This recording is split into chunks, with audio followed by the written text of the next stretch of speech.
ഞാൻ ഭയങ്കരമായിട്ട് ഞങ്ങളുടെ അടുത്ത് ദേഷ്യപ്പെട്ടാണ് സംസാരിച്ചത്. സ്ത്രീകൾ ഇങ്ങനെ എന്താ വലിയ ആളാന്ന് പറയും ഒരു സ്ത്രീക്ക്. കാരണം സമൂഹത്തിൽ കേൾക്കാൻ പാടില്ലാത്ത കേൾക്കുമ്പോൾ അവർക്ക് ഫ്രസ്ട്രേഷൻ, കാര്യങ്ങൾ, ടെൻഷൻ അങ്ങനെ എല്ലാം കാണും.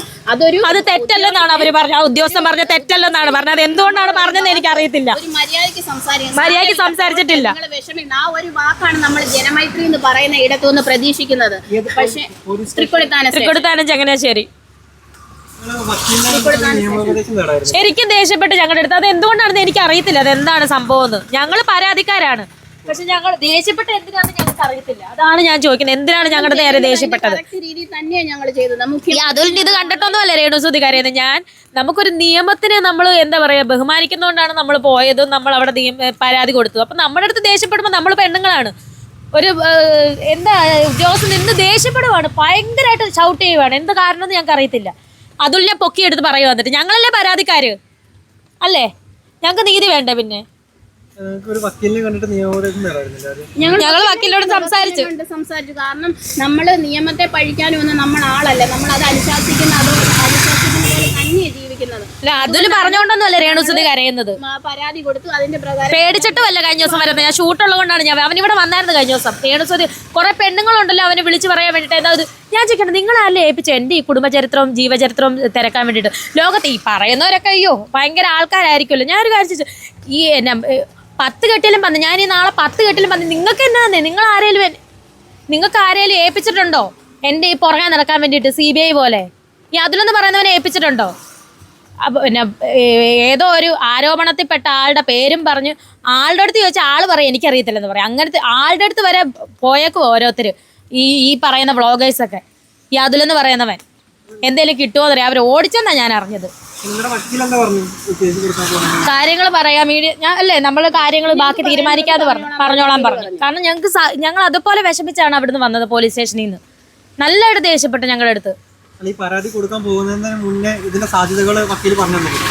പരാതി കൊടുക്കാൻ പറ്റുമോ? ഞങ്ങള് അന്ന് സത്യം പറഞ്ഞ വക്കീലിനെ കണ്ടില്ല. ഞങ്ങള് ഇത് ഓൺലൈനായിട്ട് മുഖ്യമന്ത്രിക്കാണ് പരാതി കൊടുത്തത്. അത് DGPയുടെ ഓഫീസിൽ വന്നിട്ട് അത് ഇങ്ങോട്ട് ഫോർവേഡ് ചെയ്യുമായിരുന്നു. ഇവിടുന്നാണ്. അപ്പം നമുക്ക് നമ്മുടെ കേസ് ആരാണോ ഇൻവെസ്റ്റിഗേഷൻ നടത്തുന്നത് ആ സാറിൻ്റെ പേര് സഹിതമാണ് നമ്മുടെ മൊബൈലിലേക്ക് അവിടുന്ന് റെസിപ്റ്റ് വരുന്ന കൂടെ. അതിൽ മനോജ് PP, ആദ്യം സിബിമോൻ എന്ന് പറഞ്ഞൊരു സാറാണെന്ന് പറയാൻ, പിന്നെ അത് മാറ്റി രണ്ടാമത്തെ റെസിപ്റ്റ് വന്നപ്പോൾ അതിൽ മനോജ് PP എന്ന്. പക്ഷെ ഞങ്ങൾ ഇന്ന് വരെ ഇവിടെ വന്നിട്ട് ഈ മനോജ് PP എന്ന് പറഞ്ഞ സാറ് ഞങ്ങളെ ഫോൺ ചെയ്ത് വിളിച്ചിട്ടുമില്ല. ഞങ്ങൾ ഇതുവരെ ആ വ്യക്തിയെ കണ്ടിട്ടുമില്ല. ഞങ്ങൾ 2 പ്രാവശ്യം വരുമ്പോഴും ഇവിടെ CA ആണെന്ന് തോന്നി, ഞാൻ പേരറിയത്തില്ല, ആ ആൾ ഇതുവരെ ഞങ്ങളെ കോൺടാക്ട് ചെയ്തിട്ടില്ല. അപ്പം നിയമവും ഇതൊക്കെ എന്നതാണെന്നാ ഇപ്പൊ വിചാരിക്കുന്നത്. ഓക്കെ ശരി.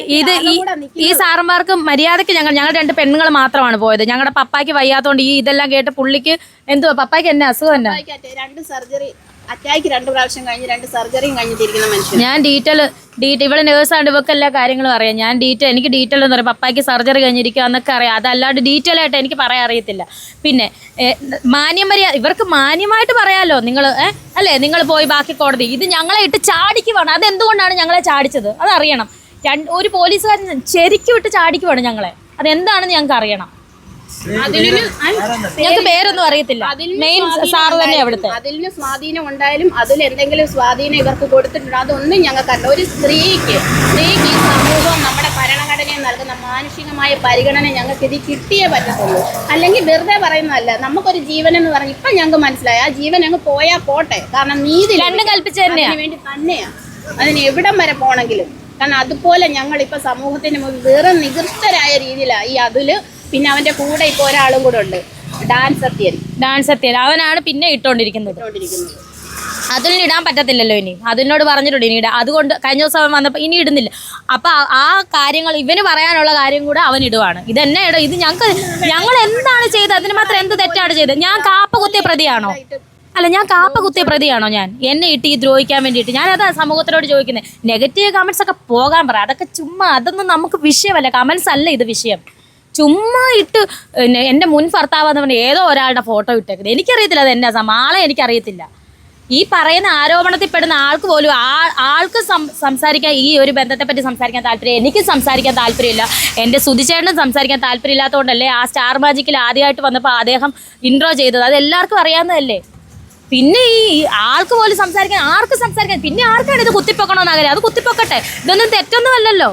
ഞാൻ സമ്മതിക്കുന്നുണ്ടല്ലോ. മീഡിയാസിന് മുന്നിൽ ഞാൻ സമ്മതിക്കുന്നുണ്ടല്ലോ. അങ്ങനെ ലൈഫ് ഉണ്ടായത് സുധിച്ചേട്ടന് അറിയാവുന്ന ലൈഫാണ്. പിന്നെ ഇതിനകത്ത് ഈ കുത്തിപ്പൊക്കേണ്ട കാര്യം തന്നെ ഇവർക്ക് എനിക്കറിയത്തില്ല. സുധിച്ചേട്ടനും മോനും ഞങ്ങൾക്കൊക്കെ അറിയാവുന്ന കാര്യം തന്നെ. പിന്നെ കുത്തിപ്പ് ഇതിന് മാത്രം ഞാൻ എന്താ കാപ്പ കുത്തിയ പ്രതിയാണോ ഞാൻ? ഈ കടന്ന് എന്നെ ഈ പുറകെ നടക്കാൻ വേണ്ടിയിട്ട് CBI പോലെ ഇവന്മാർ ഇപ്പോൾ ഒരു പരാതി കൊടുത്ത് ഇപ്പം കണ്ടില്ല, ഞങ്ങൾ ഇവിടെ സ്റ്റേഷനിൽ ചെന്നപ്പോൾ ഞങ്ങളെ ചാടിക്കുവാണ്, ദേഷ്യപ്പെടുവാണ് ഞങ്ങളുടെ അടുത്ത്, നല്ല രീതിയിൽ ദേഷ്യപ്പെട്ടു ഞങ്ങളുടെ അടുത്ത്. അതിൽ ചെയ്ത തെറ്റല്ലെന്ന് അവർ തെറ്റല്ലെന്നാണ് പറയുന്നത്. അതെന്തുകൊണ്ടാണെന്ന് ഞങ്ങൾക്ക് അറിയണം.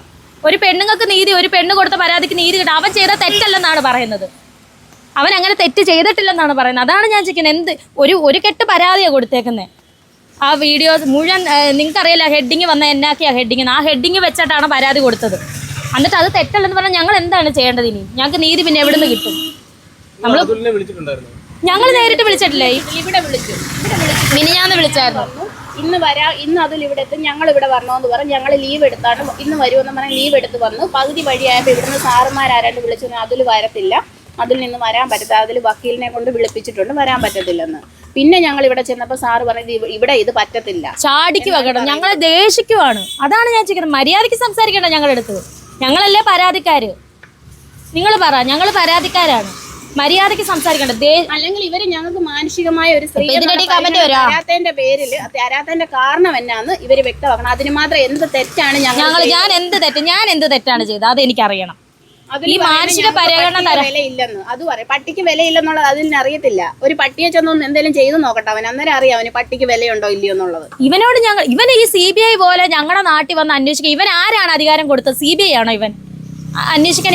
എന്നെ പറ്റി അന്വേഷിക്കാൻ ഇവൻ ആരാ അധികാരം കൊടുത്തു? കുറെ പെണ്ണുങ്ങളും കുറെ വോയിസ് ഇട്ടിട്ടുണ്ട് ഇവന് വിളിച്ചോണ്ട്. അതൊക്കെ ആരും എനിക്കറിയത്തില്ല. മാനസികമായിട്ട് പ്രശ്നങ്ങളുണ്ടോ എന്നൊക്കെ പറഞ്ഞുകൊണ്ട് ഇവർ ആവശ്യമില്ലാതെ കുറെ ഗോസിപ്പുകളൊക്കെ ഉണ്ടാക്കുന്നുണ്ട്. അതിന്റെ സത്യാവസ്ഥ എന്താന്ന് വെച്ചാൽ അത് സുധിച്ചേട്ടൻ അതിനകത്ത് വ്യക്തമായിട്ട് പറയുന്നുണ്ട്. ആഫ്റ്റർ ഡെലിവറിക്കാന്ന് പോസ്റ്റ്മോർട്ടം എന്ന് പറയുന്ന ഒരു ഇതുണ്ട്. അതൊരു അസുഖമല്ല, അതൊരു അവസ്ഥയാണ്. മിക്ക സ്ത്രീകൾക്കും അങ്ങനെ ഉണ്ടാകാറുണ്ട്. ഡെലിവറി കഴിഞ്ഞ് ചിലപ്പോൾ 3 മാസത്തേക്ക് അങ്ങനെ നിൽക്കും, ചിലപ്പോൾ അത് 6 മാസം. അതും കഴിഞ്ഞ് അത് മാറിയില്ലെന്നുണ്ടെങ്കിൽ അവർ മാനസിക രോഗിയായി തീർന്നിട്ടുണ്ടായിരിക്കും. അപ്പോൾ ഇവർക്ക് ആഫ്റ്റർ ഡെലിവറിയിൽ അങ്ങനെ ചെറിയൊരു ഡിപ്രഷൻ ഉണ്ടായിരുന്നു. അത് 3 മാസം കൊണ്ട് അത് മരുന്ന് കഴിച്ച് അത് മാറുകയും ചെയ്തു. അല്ലാതെ അതൊരു മാനസിക രോഗമല്ല. അത് മിക്ക സ്ത്രീകൾ അത് സത്യം പറഞ്ഞാൽ പ്രസവരക്ഷയൊന്നും എനിക്ക് നേരെ കിട്ടിയില്ല. കാരണം കുഞ്ഞ് ന്യൂമോണിയ കൂടിയിട്ട് ഹോസ്പിറ്റലിൽ ഇവിടെ തിരുവല്ല സായിപ്പിൻ്റെ ആശുപത്രിയായിരുന്നു. എന്നെയും കുഞ്ഞിനെ മാത്രമേ ICUയിൽ കയറ്റത്തുള്ളായിരുന്നു. സൂചിച്ചാണ് ആരുമില്ലായിരുന്നു. അപ്പോൾ അവിടെ കിടന്ന് എനിക്ക് ഉറക്കമില്ലാതെ ടെൻഷൻ അടിച്ച് ഒരു തരം ഉറക്കമില്ലായ്മ വന്നതാണ്. ഇതാണ് ഈ സംഭവം. അല്ലാതെ എനിക്ക് ഞാനതിന് വെല്ലുവിളിച്ചല്ലോ. നിങ്ങൾ ഈ പറഞ്ഞവരടുത്ത് വെല്ലുവിളിച്ചല്ലോ. ഏത് സൈക്കാട്രിസ്റ്റിനെ എൻ്റെ മുന്നിൽ കൊണ്ടുവന്ന് അവർ പരിശോധിക്കട്ടെ, എനിക്ക് മാനസിക രോഗം ഉണ്ടെന്ന് അവർ തീരുമാനിക്കട്ടെ. ഞാൻ പറഞ്ഞല്ലോ, അത് പിന്നെയും ഇത് തന്നെയാണ് ആരോപണങ്ങൾ.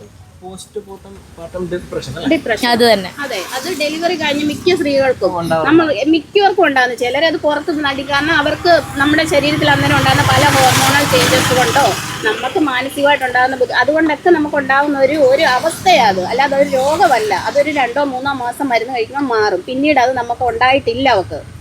പിന്നെ അത് പൊക്കി പിടിച്ചോണ്ട് എന്താ ഇവര് ചെയ്യുന്നത്? കാരണം അറിയാഞ്ഞിട്ടായിരിക്കും.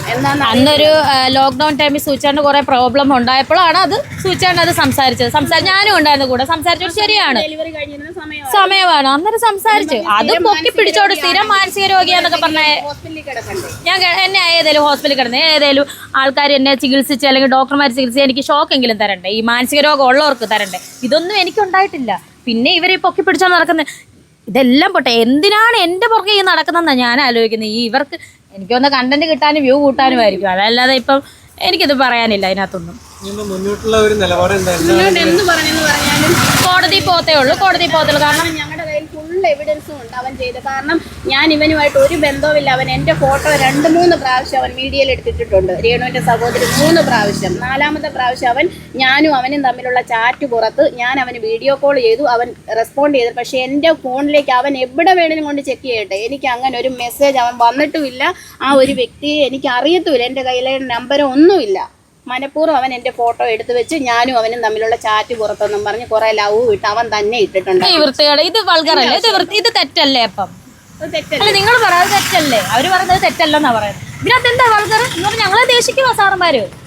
ഞങ്ങളുടെ അടുത്ത് ഭയങ്കര ദേഷ്യം. ഞങ്ങൾ എന്നാണ്ട് തെറ്റ് ചെയ്തിട്ട് കൊല ചെയ്തിട്ട് വന്ന പോലെ ഞങ്ങളുടെ അടുത്ത് പെരുമാറും. അതെന്നെ അതെനിക്കറിയില്ല. സ്വാധീനിച്ചിട്ടുണ്ടാകാം ഒരു പക്ഷേ, എന്താണെന്നറിയില്ല. പക്ഷെ അതിൽ ഞങ്ങൾക്ക് നീതി കിട്ടിയേ പറ്റത്തുള്ളൂ. ഞങ്ങളെ കിടന്ന് ഭയങ്കര ഞാനോടത്ത് എനിക്കിട്ട് തല്ലിയെന്ന് ഞാനോടത്ത് എനിക്കിട്ട് തല്ലിയെന്ന്. കാരണം അതുപോലെ ദേഷ്യപ്പെട്ടു. നമ്മളെന്ത് ചെയ്തിട്ട് എനിക്കറിയില്ല. ഓഫീസിലും അതുപോലുള്ള എല്ലായിടത്തും കൊടുക്കാൻ പോവുക. ഇനി നിയമപരം കാരണം ഞങ്ങൾ നിയമം ഇട്ടൊന്നും ചെയ്തിട്ടില്ല. അങ്ങനെ ചെയ്യണമെന്നുണ്ടായിരുന്നു. ഇവൻ ഇടുന്ന പോലെ അടുത്തൊരു വീഡിയോ ഇട്ടാൽ മതിയായിരുന്നു. അവൻ അങ്ങനെ ചെയ്തു, നീ അങ്ങനെ അല്ലേ. പക്ഷെ ഇന്ന് വരെ ഞങ്ങൾ അവനെതിരായിട്ട് ഒരു വീഡിയോ ഇട്ടിട്ടില്ല. അവൻ പറഞ്ഞത് കൊണ്ട് ഞങ്ങൾക്ക് സഹിക്കാൻ മേലാതെ മാത്രം ഞങ്ങളത് പ്രതികരിച്ചു. അതും പ്രതികരിച്ചതല്ല, ഞങ്ങളുടെ സാഹചര്യം ഞങ്ങൾ വെളിപ്പെടുത്തിയതാണ്. എന്നിട്ട് പോലും നമ്മളത് നിയമപരമായിട്ട് തന്നെയാണ് ചെയ്തേക്കുന്നത്. എന്നിട്ട് നമുക്ക് നീതി ഇല്ലെന്ന് പറഞ്ഞു കഴിഞ്ഞാൽ പിന്നെ നമ്മൾ കൊടുത്തതാണ്. മുഖ്യമന്ത്രിക്ക് പരാതി കൊടുത്തിട്ട് ഞങ്ങൾക്കുണ്ടായ അവസ്ഥയാണ് ഇനി ഇവിടെ സംഭവിച്ചത്. അവരാ പരാതി ശരിക്കും പറഞ്ഞല്ലേ ഉണ്ടോന്ന് പോലും അല്ല, അവര് ശരിക്കും പറഞ്ഞാൽ ഇങ്ങോട്ട് ട്രാൻസ്ഫർ ചെയ്യുമായിരുന്നു. അവർക്ക് നേരിട്ട് അങ്ങോട്ട് പറ്റത്തില്ലോ. അപ്പൊ ഇവിടുന്നാണ് നമുക്കൊരു നീതിയുടെ കാര്യം ചെയ്യേണ്ട. അല്ലെങ്കിൽ നിങ്ങൾ പറയണം, മര്യാദയ്ക്ക് പറയണം അല്ലേ. നമ്മൾ പ്രതികളല്ല. നമ്മളടുത്ത് പറയണം, നിങ്ങൾ പോയി കോടതിയിൽ ചെല്ലുക, അല്ലെങ്കിൽ നിങ്ങൾ വക്കീലിനെ കൊണ്ട് ഇവിടെ അതല്ല. ഞങ്ങളെ കിടന്ന് ഭയങ്കരമായിട്ട് ഷൗട്ട് ചെയ്യുന്നത് അതെന്തുകൊണ്ടാണ് എനിക്കറിയത്തില്ല. അതെന്തിനാണ് ഷൗട്ട് ചെയ്യുന്നത്? ഞങ്ങൾ തിരിച്ച് സംസാരിച്ചു കാര്യം പറഞ്ഞു. അപ്പൊ ഭയങ്കര ദേഷ്യം. നിങ്ങൾ കാണിക്കുന്നൊക്കെ പറഞ്ഞു ഇവിടുത്തെ സാർമാരെ. അതെനിക്കറിയത്തില്ല. ഈ തൃക്കൊടിത്താനം പോലീസ് സ്റ്റേഷനിലെ മെയിൻ ആളല്ലേ, എനിക്ക് പേരൊന്നും അറിയത്തില്ല. ഞങ്ങൾ ഇങ്ങോട്ട് ഇപ്പൊ ഇവര് താമസം മാറിയിട്ട് 6 മാസമേ ആയുള്ളൂ. കാരണം ഞങ്ങൾ അതിന്റെ അടുത്ത് തന്നെ ഒരു വീട് റെന്റിനെടുത്താണ് ഞങ്ങൾ താമസിക്കുന്നത്. ഇതിന് മുമ്പ് ഞങ്ങൾ വാകത്താനമായിരുന്നു ഞങ്ങളുടെ സ്റ്റേഷൻ. അവിടുന്ന് ഞങ്ങൾക്ക് ഇന്ന് വരെ ഇങ്ങനൊരു ദുരനുഭവം ഉണ്ടായിട്ടില്ല. എന്ത് കാര്യത്തിനും അവിടുത്തെ പോലീസുകാർ സാറുമാരും എല്ലാം ഞങ്ങളുടെ ഒപ്പം തന്നെ ഉണ്ടായിരുന്നു. ഇപ്പൊ വരെ വാകത്താനം പോലീസ് സ്റ്റേഷനിൽ സത്യം ജനമൈത്രി എന്ന് പറഞ്ഞാൽ അതാണ് ഞങ്ങൾ അനുഭവിച്ചറിഞ്ഞ കാര്യം പറയാം. പക്ഷെ ഇവിടെ ഞങ്ങൾക്ക് അതുപോലൊരു നീതി കിട്ടിയിട്ടില്ല. ദേഷിക്കുവാണ്. ഞങ്ങൾ എന്താ പ്രതികളാന്നുള്ള രീതി ഭയങ്കരമായിട്ട്. ഒരു പെണ്ണിന്റെ നേരെ ഇങ്ങനെ ചാടുവോ പോലീസുകാർ? എനിക്കറിയത്തില്ല. ഒരു പരാതിയും ഒരു തെറ്റും ചെയ്യാത്ത ഒരു പെണ്ണുങ്ങളുടെ നേരെ ഇങ്ങനെ ചാടുമെന്ന് എനിക്കറിയത്തില്ല. ഇങ്ങനെ ഞാനോർത്ത് തല്ലിയെന്ന് അതുപോലെ ദേഷ്യപ്പെട്ട് വരുന്നത് എനിക്കറിയത്തില്ല. വനിതാ പോലീസ് പറയുന്ന ഇപ്പോണ്ട്, വേറെ പോലീസ് നിപ്പുണ്ട്. പക്ഷെ ഇദ്ദേഹം ഞങ്ങൾ ഏതാണ്ട് ഇദ്ദേഹത്തെ ഏതാണ്ട് ചെയ്ത പോലെ ഞങ്ങളുടെ നേരെ അതുലിന്റെ പേര് പറഞ്ഞ ഭയങ്കര ദേഷ്യം. അത് എന്തുകൊണ്ടാണെന്ന് എനിക്കറിയത്തില്ല. അത് പറയണോ, എനിക്ക് തുറന്ന് പറയണോന്ന് തന്നെ ഉണ്ടായിട്ടാണ് ഞാൻ പറയുന്നത്.